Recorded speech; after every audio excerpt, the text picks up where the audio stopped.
दक्षिण भारतीय अभिनेत्री मानकर कौनसी तुलना नहीं। बॉलीवुड रे अनेक अभिनेत्री अछंती जेउमानंक घर दक्षिण भारत रे बोली जଣା पड़िछि।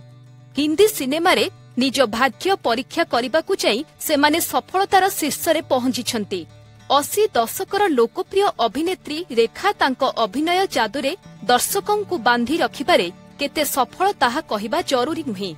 अभिनेत्री भानुरेखा गणेशनक जन्म 1954 मसीहा अक्टोबर 10 तारिख रे चेन्नई रे होइथिला।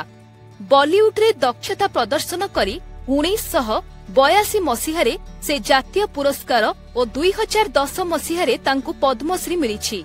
बॉलीवुड रो dream girl Hema Malini cinema जगत रे एक नियारा भावमूर्ति तैयारी करिबारे सफल होइछंती। 1948 मसीहा अक्टोबर 16 तारिख रे तमिलनाडु रे से जन्म ग्रहण करथिले। अभिनय दक्षता पाई हेमांकु 2000 मसीहा रे पद्मश्री सम्मान रे सम्मानित करा जायछि।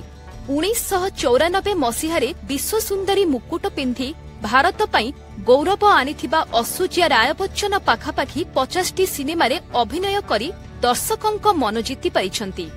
विश्व सुंदरी सम्मान को मिसाई से 147टी सम्मान पाइछंती।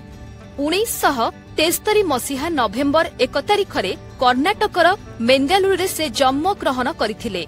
सेहीपरि अभिनेत्री शिल्पा शेट्टींक जन्म मध्य कर्णाटकर मेंगालुरु ठारे होइथिला।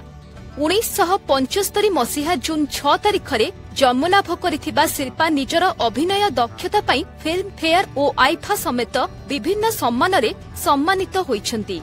सिनेमा जगत रे दीपिका पादुकोण अग्रणी नायिका तालिका रे रहिछंती।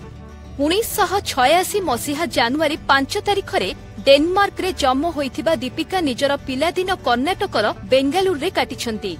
आज पर्यंत से 84टी सम्मान रे सम्मानित होइछंती।